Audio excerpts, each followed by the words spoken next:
Welcome, Mitchell Bouchard here. I'm going to be your host for today again. If you haven't seen, we did a $100 budget, low risk and high risk. We're going to be doing the same thing again today. Before we get started with this video, don't forget to smash the like button and also subscribe for more videos in the future. When it comes down to the sports cards that I invest in, what I own, I would say that 50% of my investments are very calculated, speculative investments, which have been working out. Luckily, the market's hot. And I also have 50% into, more lower risk. So more established players, maybe even fewer printed cards. So let's get right to it. We got $500. And before we get started, like the last episode, we're going to be using Canadian dollars. So one Canadian dollar is worth about 80 cents USD. We have a conversion chart here for you. So if you're American, this is only a good thing. So let's start off with a low risk investment. Now, when I talk about a low risk investment, it's just less speculative. It's typically a player who is a little more well established. So what we're gonna do is we're gonna take $300. I'm gonna show you what we're gonna do with that. 1, 2, 3. So 100, 200, and $300. So we've got $300 and we're going to put that on a 1996 Fleer Ultra PSA 8 Kobe Bryant. What you can do, instead of buying a graded card, you could buy 2 or 3 raw cards. I've been finding them for about $80 to $100, so you can pick up 2 or 3 of those. And of course, the prices are changing specifically for these cards. These are good cards to get. So that's what I would do. I would put $300 on a nice Kobe Bryant rookie card. Now, the next one that we're gonna do is we're gonna take another $100. 1, 2, 4, 5. So we got another $100. So what are we gonna do with that $100? Well, we're gonna take it and we're gonna put it on an Mbappe Optic rookie card. Now, it's not gonna be an Optic Holo. This is gonna be a PSA 9 with the France logo in the bottom. I think this is a great investment. He's young, he's already won a major championship, and if he does anything, he's got a lot of room to grow. And over the years, if he can combat any injuries at all, I think this card is just gonna go up. I don't see it as even too much of a speculative investment right now. So it's just a cool card of a very big time player.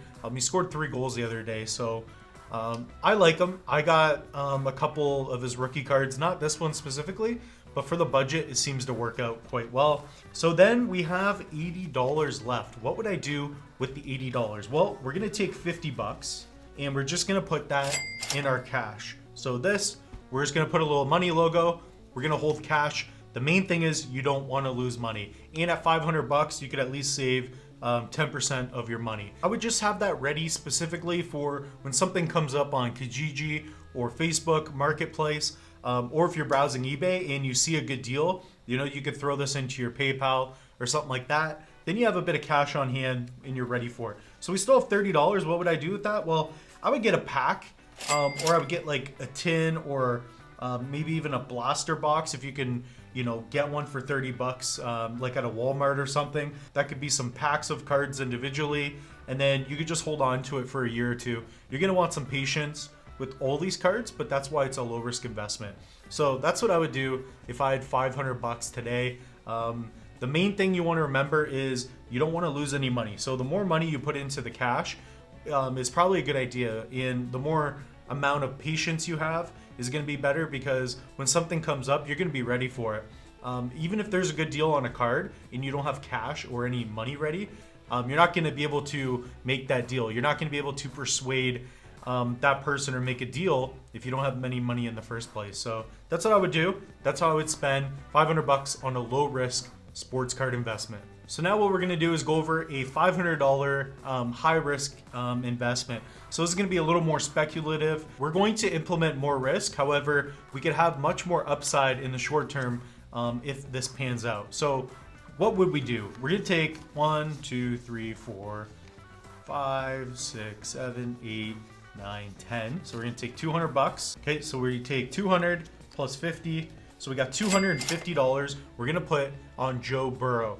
Now, if you don't know who he is, he's an upcoming quarterback, got hurt last season, but he was playing so well. And with it being football, such a big market, I'm planning on maybe even picking up one of him this week if I can. He's one of those guys where the card prices are pretty high, However, I think there's reasons for it. If he has a really good year, I think you could just make money on this guy. You could possibly double your money within a year, whereas, you know, the Kobe Bryants, those guys, it's going to take a little bit more. It's going to take more attention. But this guy's going to get attention, and if you're, you know, risk averse, if you want to take the risk, I think a Joe Burrow is a good option. The Prism card is the one to get. They're kind of expensive, but for $250, let's do it. So what are we going to do next? I'm going to take 1, 2, 3, 4, 5. So I'm going to take 100. So now we're at 350. How much should I put on this? I'm going to put 150 bucks, and I don't know what the price of this is going to be, but I'm just going to make sure that we have enough in here. But we're going to take 150 bucks, and we're going to get a hobby box or retail box of Series 2 Upper Deck. And the reason I want to do this is because I think if you can get it early enough, whether you pre-order it or even just get it at a card shop, there's a lot of good hockey players that are coming out, and the rookie cards are going to be in this box. So even if you're going to make 20% on it, 50%, like I bought a couple Series 1 boxes and I was able to double my money. I bought them for 100 bucks. Whereas I think this hobby box for Series 2 will be more expensive, but you got guys like Stützle in there who's already been playing, and I think these rookie cards are going to do well. There's going to be a lot of new investors who are going to want to crack some packs, and some of the rookie cards are going to be really good. There's going to be some nice Dazzlers, probably some other Alexi cards. So that's what I would do. I'm not sure of the price, and you don't have to get the hobby box. You could just get the packs, but I would put, you know, 150 bucks into that, and that still leaves us with a bit of cash. Now, because this is a high risk investment, we're not even going to save any cash. So we're all in on this one. If you wanted to, which I do always recommend, is, you know, you should probably take 60 to 100 bucks and save that on the side. But if you're like me and you're crazy, what we're going to do is we're going to take this 100 bucks and we're going to buy some Marvel cards. Now, I'm going to show a couple of pictures here on the table as well, but the cards that I've picked up, and legit, I only have 3 or 4 of them, is I've been picking up the 1990 Impel Marvel cards, and specifically the Spider-Man cards.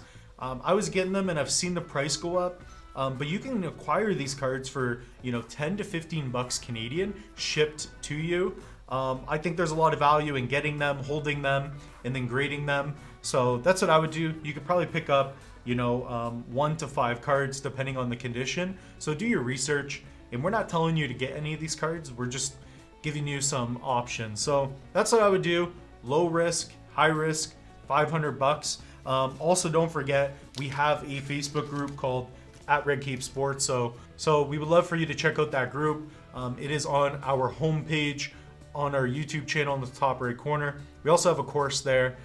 So if you want to learn more about card collecting and investing, you can do that for 10 bucks. So that's all we have for you. We will see you in the next episode where we're going to go over $1,000 sports card budget.